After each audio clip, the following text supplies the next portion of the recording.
లావణ్య తనను చంపేందుకు కుట్ర చేసిందని ఆరోపించాడు బిగ్ బాస్ ఫేమ్ శేఖర్ భాషా. లావణ్య తనపై కేసు పెట్టడంపై మండిపడ్డారు. పడాల లక్ష్మితో కలిసి లావణ్య తనను చంపే కుట్ర చేసిందని, అంతకుముందు హత్యలో భాగంగానే దాడి జరిగిందని తెలిపారు. తన దగ్గర లావణ్య కుట్రలకు సంబంధించి ఆధారాలున్నాయని, పంజాగుట్ట పోలీస్ స్టేషన్లో ఫిర్యాదు కూడా చేశానంటున్న శేఖర్ భాషాతో మా correspondent Ravikumar face to face. Mastan Sai కేసులో అనూహ్య పరిణామం చోటు చేసుకుంది. లావణ్య ఇచ్చినటువంటి ఫిర్యాదుతో ఇప్పటికే మస్తాన్ సాయిని కూడా అరెస్ట్ చేశారు. కానీ మరోసారి లావణ్య నార్సింగ్ పోలీస్ స్టేషన్కి వచ్చింది. బిగ్ బాస్ ఫేమ్గా ఉన్నటువంటి ఆర్జే శేఖర్ భాషను కూడా తనపైన కూడా ఫిర్యాదు చేసింది. అయితే శేఖర్ భాష మాత్రం నన్ను చంపే కుట్ర జరుగుతోంది అని చెప్తున్నారు. ప్రస్తుతం మనతో పాటు శేఖర్ భాష ఉన్నారు. ఒకవైపు లావణ్య మీ పైన ఫిర్యాదు చేసింది, కానీ మీరేమో నన్ను చంపే కుట్ర జరుగుతుంది అని చెప్తున్నారు. అసలు ఎవరు కుట్ర చేశారు? మీకు ఆడియో పంపిస్తాను వినండి. లావణ్య, లక్ష్మీ పడాల, వాళ్ళ తమ్ముడు కార్తీక్ అండ్ చింటూ అనే వాళ్ళ నలుగురు ప్రస్తావన దాంట్లో ఉంటుంది. దాంట్లో లక్ష్మీ పడాల లీడ్ తీసుకొని శేఖర్ భాష ఎక్కడెక్కడ వెళ్తాడో నాకు తెలుసు. వాళ్ళ ఇంటికి బయట మనం మనుషులను పెడదాం, వాడు ఎప్పుడు వస్తాడో 4 గంటలు అబ్జర్వ్ చేస్తే ఆ టైంని బట్టి మనం అక్కడే వేయచ్చు. లేదు అక్కడ కుదరదు పబ్లిక్ అనుకుంటే మనం వాడు ప్రతి నెల ఒకసారి ఒక పర్టికులర్ టైంలో జడ్చర్లో పోతాడు ఒక సమాధిని దర్శించడానికి. ఆ సమాధికి వెళ్ళినప్పుడు గ్లౌజులు వేసుకొని మనం వాడిని ఫింగర్ ప్రింట్ లేకుండా కొట్టి చంపేద్దాం. లేదు అక్కడికి కాదంటే ఏదైనా ఒక టీవీ ఛానల్కి ఎక్కువ ఇంటర్వ్యూలు ఇస్తుంటాడు, ఒక టీవీ ఛానల్కి పిలిచి ఆ టీవీ ఛానల్ కిందకు వచ్చేటప్పుడు ఏదైతే యాజ్ ఇట్ ఈజ్ అలాగే ఇంతకుముందు జరిగిందో దాని ఇన్స్పిరేషన్ అనుకుంటా ఈసారి సీసీ కెమెరాలు లేని చోట పెట్టి వాడిని కొట్టి చంపేద్దాం.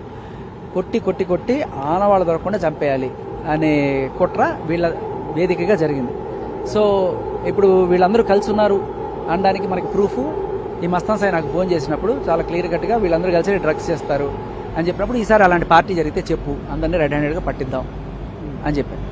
ఎందుకు మిమ్మల్ని అంత దారుణంగా చంపాలని వాళ్ళు ఎందుకు కుట్ర చేస్తున్నారు? అంటే మీరు దాన్ని ముందు ఎప్పుడైనా సెన్స్ చేశారా, లేకపోతే ఆడియో ఎప్పుడైతే మీకు చేరిందో? నేను సెన్స్ చేశాను, ఎందుకంటే నా మీద ఆల్రెడీ దాడి జరిగింది మీకు తెలుసు. ఆల్రెడీ నేను హాస్పిటల్లో ఉన్నాను, దాంట్లో మీరు చూసే ఉంటారు అది. సో ఒకసారి దాడి జరిగింది, బట్ నేను నా జాగ్రత్తలో నేను ఉన్నాను. కానీ దాడి జరిగినంత మాత్రాన అప్పట్లో సరే అది దాడి మాత్రమే అని వదిలేశారు. దీని వెనకాల ఇంత మర్డర్ చేస్తాననే కుట్ర ఉందని నేను అనుకోవాలా. లావణ్య ప్రధానికి ఆరోపిస్తున్నట్టుగా నా మీద మర్డర్ కుట్ర నేను అనుకోలే. ఆ రోజు ఆ కేసు కూడా పెట్టలేదు, దాడి జరిగిందనే కేసే పెట్టారు అక్కడ. బట్ ఇవాళ ఏకంగా మర్డర్ చేయడానికే కుట్ర జరిగింది వీళ్ళందరి ఇదిగా అన్నప్పుడు నాకు అర్థమైంది.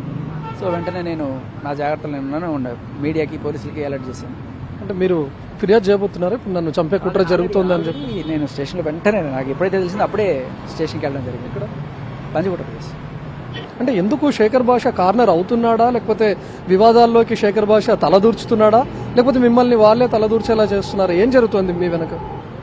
నేనేదో ఆవిడని బూతులు తిట్టేసినట్టు, లేకపోతే ఆవిడ చిత్రీకరించినట్టు ఆవిడ చెప్పడం అనేది, ఆవిడ చెప్పి నన్ను అదే పనిగా మీడియా ముందుకు వచ్చేట్టు చేసుకుంది ఆవిడ. సో ఏదైనా సరే నా తప్పుంటే నేను ఖచ్చితంగా ఫేస్ చేస్తాను. బట్ నేను నికార్సుగా నిజం నిలదీసి అడిగా. నేను తనను చంపే కుట్ర కూడా జరిగింది, దానికి సంబంధించినటువంటి ఆధారాలు కూడా ఉన్నాయి. ఇప్పటికే పంజాగుట్ట పిఎస్లో ఫిర్యాదు కూడా చేశానని చెప్తున్నారు శేఖర్ భాష. కెమెరామెన్ వెంకటరావుతో రవికుమార్, ఎన్టీవీ, హైదరాబాద్.